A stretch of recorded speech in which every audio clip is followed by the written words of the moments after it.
Boa noite, sejam bem-vindos ao programa Tribuna do Cidadão, que vai de segunda a sexta, no qual tratamos vários assuntos relevantes aqui para o nosso país. Tal como de costume, hoje é sexta-feira e às sextas-feiras nós conversamos com os vários candidatos às diversas autarquias, às próximas eleições, portanto, que se vão realizar, em princípio, no próximo dia 20 de novembro. E hoje não podia ser diferente, temos aqui conosco um candidato. O candidato que está comigo hoje é o senhor Venâncio Mondlane. O senhor Venâncio Mondlane é candidato a edil da cidade de Maputo e ele é candidato pelo partido MDM. A quem eu digo desde já, seja bem-vindo ao nosso programa. Obrigado, Mazói. É um prazer voltar a esta casa, não é? Exato, é sempre um prazer tê-lo aqui, apesar de os jornalistas se sentirem traídos, porque dizem que perderam um comentador, mas bom, vão ganhar talvez um presidente do município, portanto não é um grande problema. E assim continuaremos sempre a interagir.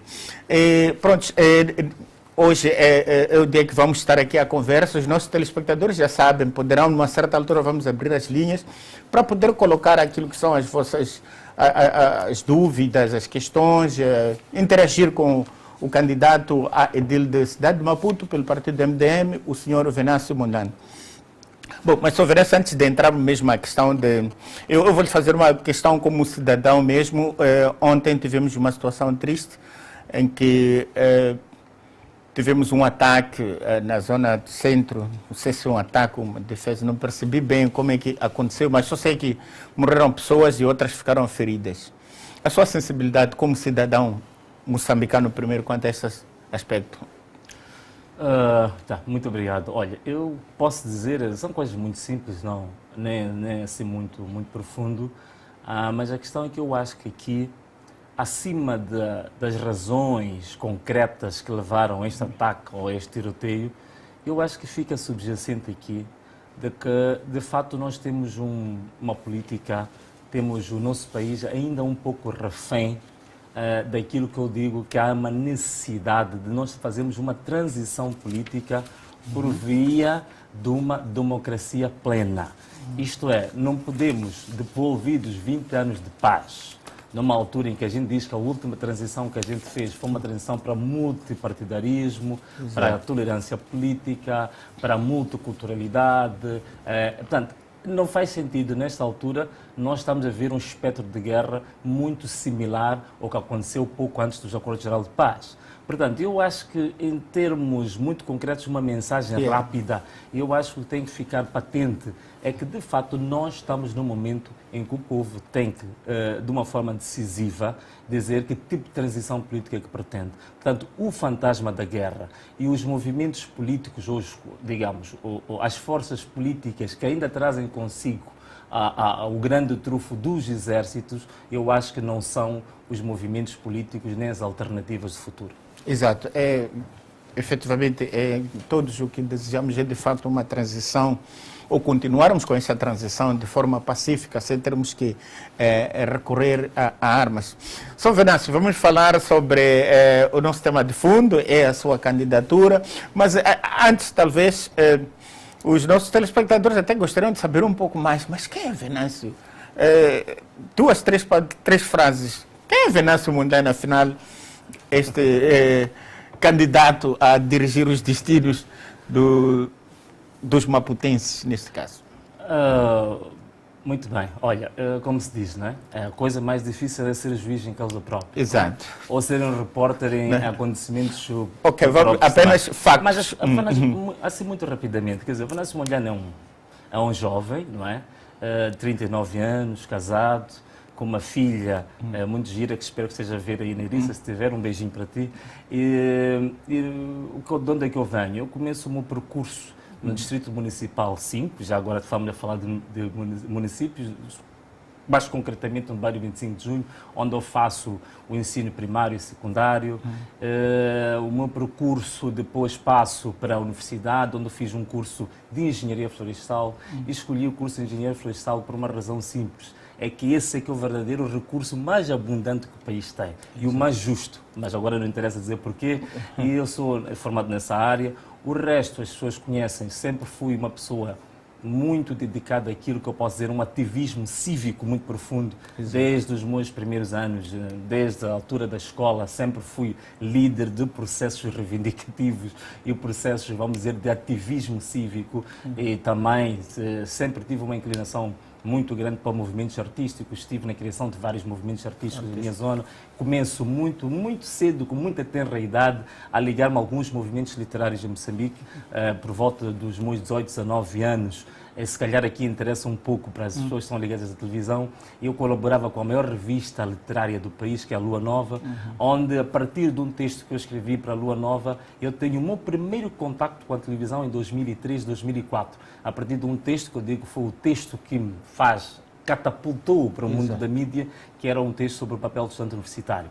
E que, na altura, uma televisão concorrente, que é a televisão Miramar, gostou e perguntou se eu podia dizer o que estava escrito naquele texto na televisão. Então aí começa o meu percurso que as pessoas mais conhecem. Eu começo com uma televisão pequena, em 2003, a falar sobre o papel do estudante universitário, e que depois saio da Miramar, vou para a TIM, é esta TIM que agora estamos aqui, fiquei 1 ano e meio na TIM, depois passei para a STV, onde tive, talvez, provavelmente, o momento mais polémico e mais destacado da minha carreira, se assim podemos dizer, como comentador.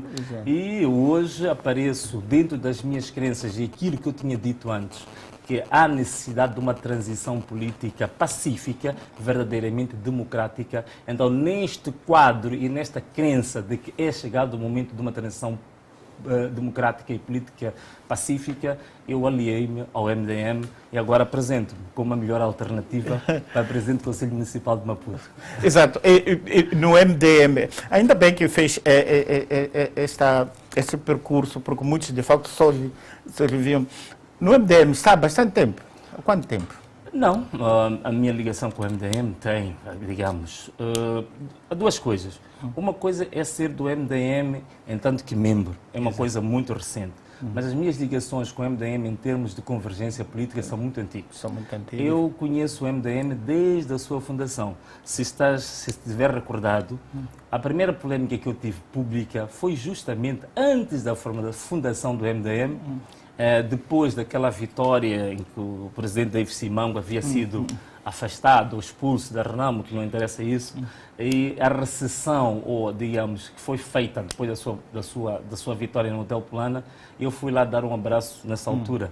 E nessa altura eu ainda era plenamente membro do partido, que é o partido do Partido Frelimo. O Partido Frelimo, que a gente diz que é um partido de todos nós, é onde todos nós vivemos. Então as minhas ligações com o MDM, tanto como projeto político, começa, vamos dizer, em 2008, 2009. Não é? Então, se quisermos, em termos ideológicos, em termos políticos, eu começo em 2009. Agora, como membro, é uma coisa muito recente. Muito recente. Mas, olha, fazia comentários em televisão. Quando fazia os comentários em televisão, já tinha em vista esta aspiração de concorrer a um cargo político desta dimensão, presidente do município? Não, é uma pergunta interessante. Exato. Quer dizer, eu quando fazia os meus comentários não tinha em vista... Aliás, eu até tinha naquela altura já tinha uma teoria. Quando eu começo a fazer os meus comentários, que não são recentes, como eu disse, os meus comentários políticos vêm desde 2003, né? Uma televisão pequena. Portanto, e a minha ligação, digamos, a minha orientação de comentários mais para a área política começa por volta de 2007, 2008. Portanto, 4 anos depois de eu começar a minha ligação com a televisão. Nessa altura já havia muita gente digamos, a vir e instigar-me este bicho para a política. Eu já tinha uma teoria na altura que eu dizia que, olha, eu sou um analista de política, eu não sou um fazedor de política. Então, essa sempre foi a minha crença, isso foi a teoria que orientou a minha vida. Que eu achava de que era preciso, antes, como se diz, ninguém pode dizer da água que não sabe. Portanto, eu sempre preferi, antes de meter-me em qualquer processo prático, primeiro estudar o fenómeno. Então, eu acho que isto foi este percurso de análise sobre a política para perceber a política nos seus contornos mais gerais, mais estruturantes, digamos assim, e não pensava nisso. Portanto, a minha ligação, a minha convicção e decisão é uma coisa muito mais recente, digamos, nunca foi, durante a maior parte do meu percurso como analista político, não tinha Exato. pensado Agora vai mudar de comentador para comentado. Portanto, agora vai de julgador para julgado, se é que assim podemos dizer. Olha, sabemos todos os candidatos estão a fazer a sua pré-campanha, estão a se apresentar nas comunidades, nos diversos distritos. Como é que tem sido a sua interação nesse fenômeno de se apresentar? Tem sido tranquilo na cidade de Maputo? Há regiões onde nós ouvimos certas clivagens, porque algum grupo organizado para inviabilizar a chegada deste daqui. Como é que tem sentido este processo? Bom, eu até agora, eu particularmente não me queixo, não é? Não quero aqui estar a levantar fatos que não correspondem à verdade. Exato. Portanto, eu não me queixo, tenho feito um trabalho de campo muito tranquilamente. Existem episódios, não é? Mas não são coisas tão relevantes neste momento para fazer as pessoas perder tempo a ouvir isso. Mas no essencial, no geral, os meus trabalhos de campo têm decorrido de uma forma muito tranquila e até às vezes de uma forma um pouco festiva, não é? Portanto, eu só tenho que agradecer às pessoas que têm me recebido com um entusiasmo, digamos, impressionante, não é? Eu próprio fico, digamos, totalmente surpreso com a forma como sou encarado, sou recebido, e isto em todos os níveis. E contrariamente ao que muita gente dizia, que a minha implantação, a minha aceitação era uma implantação na elite urbana, não é? Ou na elite, digamos, formada e tal, elite económica, intelectual, não é bem assim. Quer dizer, a maior parte do trabalho que eu tenho feito, o 90% do meu tempo é nas zonas, digamos, periféricas, nas zonas suburbanas. Apesar de esse termo suburbano ser um termo problemático, vemos depois, mas basicamente o trabalho que eu tenho feito nas periferias é impressionante, a forma festiva. Eu até convidava as pessoas, o meu site agora já está operacional, pode entrar para o meu site, onde ver as fotografias, onde ver os vídeos que eu tenho feito. É uma coisa impressionante, é uma verdadeira festa de verdade. Não é? Exato, é uma verdadeira festa, mas pronto, Maputo estrategicamente, em termos mesmo até em termos de importância política, importância econômica, mesmo em termos de dimensões da sua demografia e da sua geografia, também é um município, se calhar, o mais importante do país. Já identificou o município de Maputo? O que é que o município de Maputo quer? O que é que o município de Maputo precisa? Já fez uma radiografia assim do município de Maputo? Muito bem. Olha, uma boa pergunta. Olha, é assim, eu queria, antes de começar a falar justamente dos pontos centrais, daquilo que eu acho que é importante para Maputo, eu queria aqui também ressalvar uma coisa. Se alguém aparecer e dizer que tem ideias ou um diagnóstico muito original sobre os problemas de Maputo, não é verdade.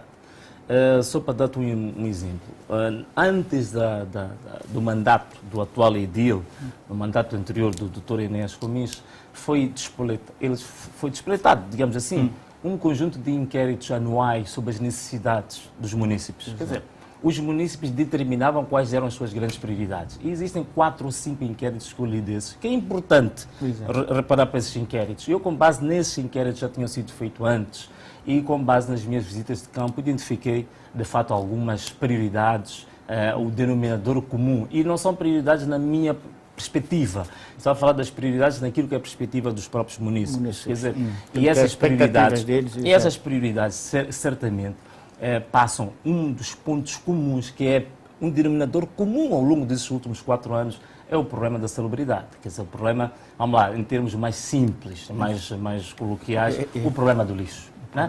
O problema do lixo agravou-se demasiado, houve uma regressão quase perigosa nos últimos 5, 10 anos na cidade de Maputo. Isso é um problema, digamos, a identificar. Outro problema, também vamos falar de forma simples, podemos falar da mobilidade, da acessibilidade, mas de forma simples e direta, é o problema dos transportes. Não é?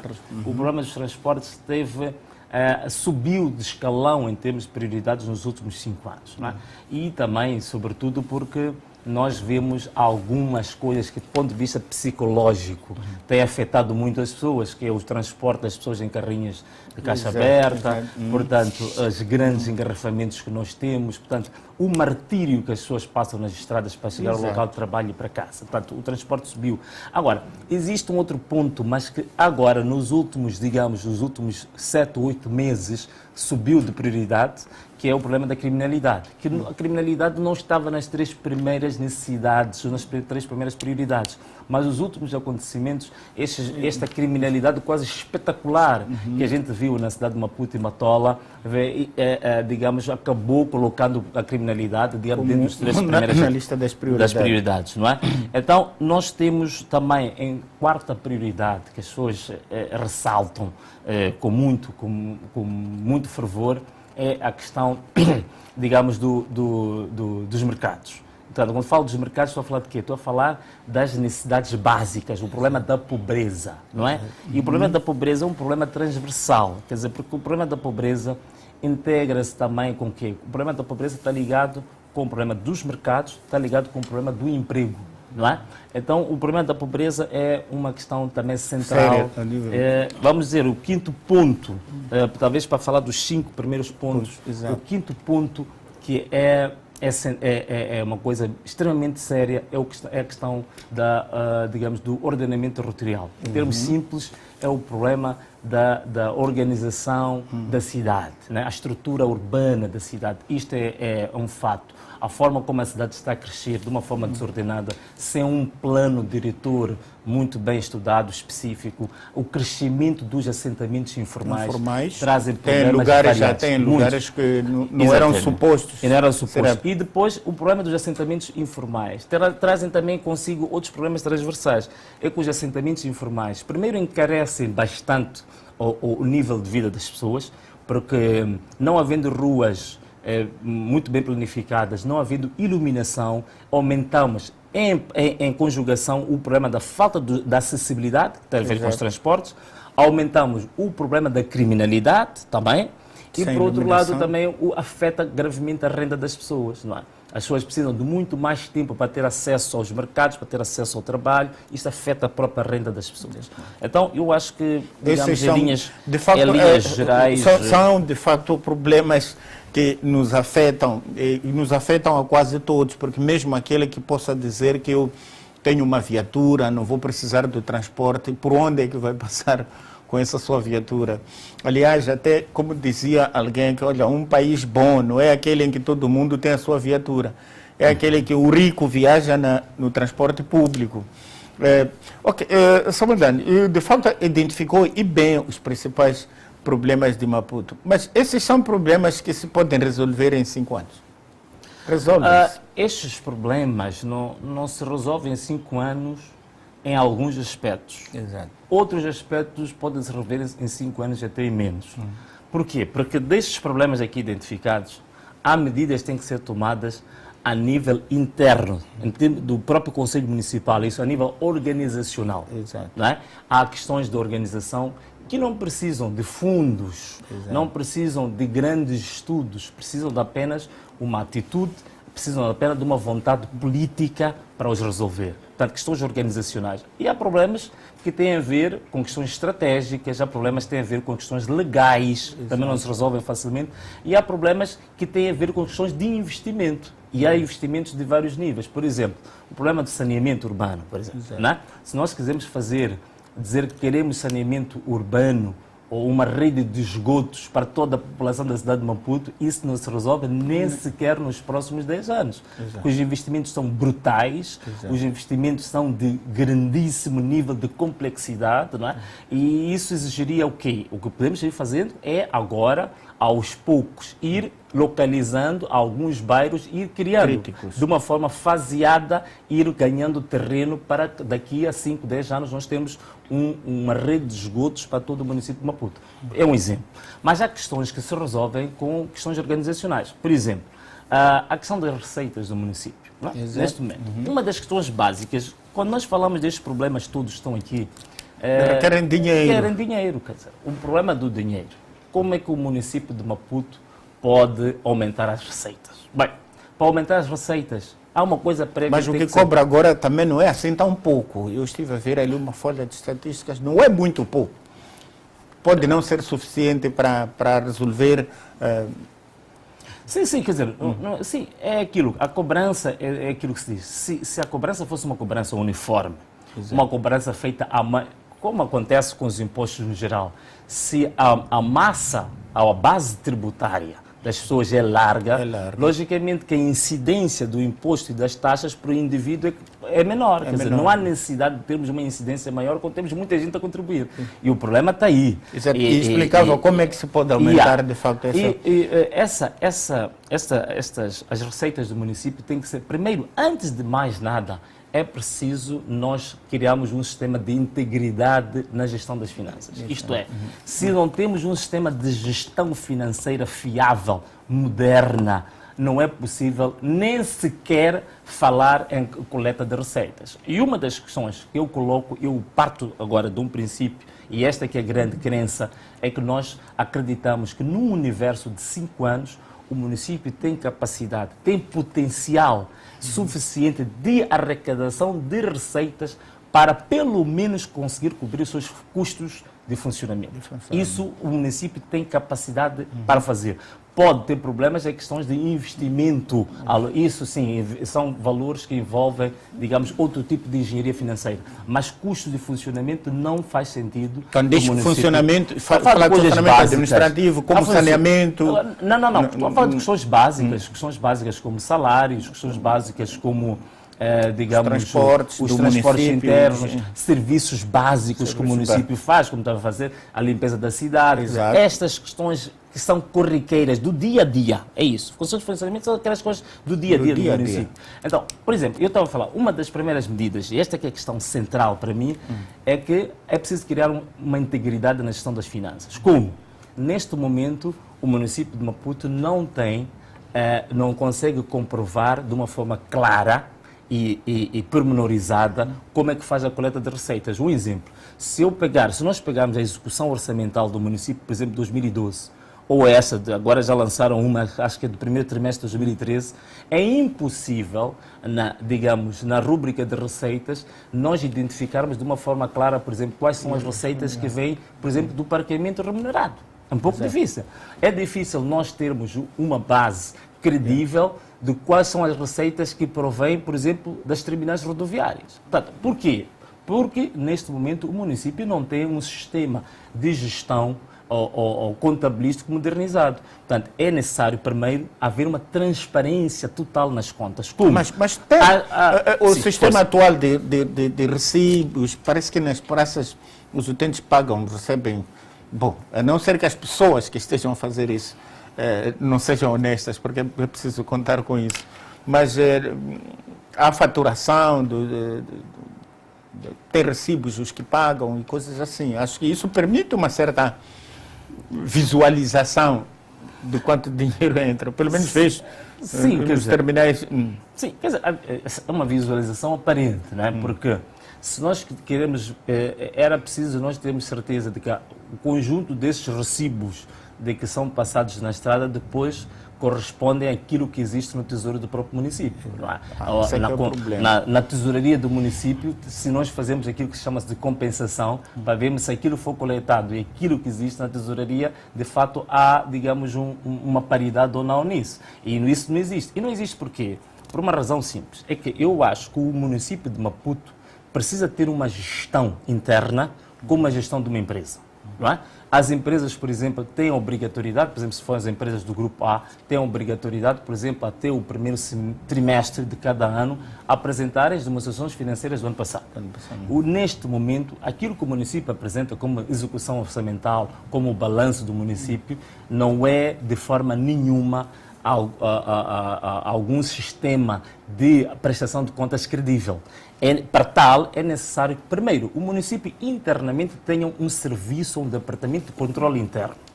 Um departamento de controle interno que aquilo, na linguagem empresarial, chama de auditoria interna. Exato. O município não tem. É preciso ter auditoria interna para controlar como é que é a execução orçamental em cada uma das áreas do município. Só para termos uma ideia, o município tem 17 variações. Como é que é possível estarem a funcionar 17 variações sem um sistema interno de controle? Não é possível. Não é? Isto cria algum escangalhamento, alguma anarquia interna. Portanto, é necessário haver um departamento específico de controle interno. Primeiro. Segundo, é necessário também criar-se que o município apresente as demonstrações financeiras uma base anual, isto é, todos os anos o município tem que apresentar, a partir de um serviço, já aí, um serviço de auditoria externa. E há muitas empresas credíveis, tanto a nível nacional como internacional, que têm que passar a fazer, digamos, as contas, as demonstrações financeiras dos municípios todos os anos. E essas demonstrações financeiras têm que ser publicadas, têm que estar acessíveis a qualquer pessoa. A partir desse momento, nós aí estamos a criar as bases para que a gente, de transparência e para aquilo que o Mazoi estava a dizer, para que visualizemos, de fato, se aquelas receitas cobradas nos mercados, nas terminais, no parqueamento, na publicidade e em muitas outras coisas, na taxa de lixo em relação a que se paga a partir da eletricidade, se essas receitas todas, de fato, são receitas reais ou fictícias. É preciso que isso aconteça. E é preciso também, digamos, modernizar um pouco o sistema contabilístico do município. É preciso agora, por exemplo, começar a pensar na possibilidade e do município começar a usar o SISTAF. Porque o SISTAF, dizem agora, toda a gente fala muito bem do SISTAF, por que o município não avança para esse tipo de sistemas? Por que o município, por exemplo, não implementa sistemas de contabilidade modernizados hoje? Há muitos pacotes hoje, há coisas muito baratas, nem assim tão caro, implementar esses sistemas de contabilísticos modernos e passar a ter uma gestão financeira moderna, transparente e credível. Isso é o ponto número 1. Sem isso, tudo o resto que se fizer é apenas, vai ser muito difícil nós sabermos avançarmos. Depois, é preciso, por exemplo, em matéria de receitas, por exemplo, um dos potenciais, e aqui vamos começar a entrar em algumas medidas, um dos potenciais grandes, enormes que o município tem, é justamente aquilo que a gente chama de mercado informal, ou setor informal. Portanto, o setor informal, é verdadeiramente o suporte da economia local do município. Quer dizer, se nós temos, neste momento, cerca de 800 mil pessoas que vivem fora fora do perímetro da cidade de Cimento, que é a cidade onde nós temos os mercados formalizados, aqueles mercados todos bonitos, bem aparelhados. O resto das pessoas, a maior parte das 800 mil pessoas, a sua base de consumo, não estou a falar só do tomate e tudo o resto, a sua base de consumo é feita justamente nos mercados informais. Significa que verdadeiramente o que alimenta a economia local do município é justamente esta economia informal. Então, a relação entre o município e a economia informal ou os mercados informais tem que ser outra. Não pode ser uma relação policial. Nós temos que passar por uma relação de coordenação e uma das coisas que eu acho que é importante fazer, não se pode fazer nenhuma análise sobre a economia informal ou sobre o setor informal sem haver um inventário. Portanto, o município tem que inventariar vou interromper para anunciar aos nossos telespectadores que estamos aqui a conversar com o senhor Venâncio Mondlane, ele é candidato ao município de Maputo pelo partido MDM. Portanto, o telespectador é convidado aqui a ligar, a colocar as questões, as suas dúvidas, ou aquilo que gostaria que fosse feito pelo município de Maputo, caso ele vença as eleições, naturalmente. Portanto, a nossa linha está aberta, é 845550055, pode ligar e interagir com ele. Portanto, aqui a arrumação das receitas pode ser... Quer dizer, tem que ser a base, né? Sim. Mas os informais, eu não sei se é possível arrumar os informais, não só arrumá-los geograficamente, arrumar a forma de colher as receitas deles. São previsíveis, são receitas previsíveis dos informais. Pode-se calcular que é para... Ou os informais existiu hoje, amanhã deixou de existir. Não sei, parece-me um setor bastante volátil. Bom, é assim, primeiro, mas olha, há várias categorias de informais, né? E para dizer a verdade, mesmo aqueles setores que às vezes nos parecem formais, a gente passa a ver quiosques na cidade, a gente, por exemplo, quantas barracas existem na cidade de Maputo? São imensas. Não é? E se nós formos para alguns bairros periféricos, nós temos de cada 2, 3 casas uma barraquinha. Aquelas não estão registradas. Aquilo também é setor informal. Então, por que não começarmos para que... E há várias fases de fazer esse recenseamento ou este inventário que eu estou a dizer. Por exemplo, quem tem uma barraquinha na sua casa, no seu quintal, aquela pessoa é uma pessoa fixa, não é? Essas barraquinhas todas que existem, por que não são licenciadas? Exato, mas Para parece que preciso licenciar essas pessoas. Não é? vamos atender o primeiro telespectador, que eu sou Milton, que fala da ilha de Inhaca. É o nosso primeiro telespectador de Inhaca. Seja bem-vindo. Sim, boa noite. Boa noite, seja bem-vindo. Pode deixar ficar a sua opinião.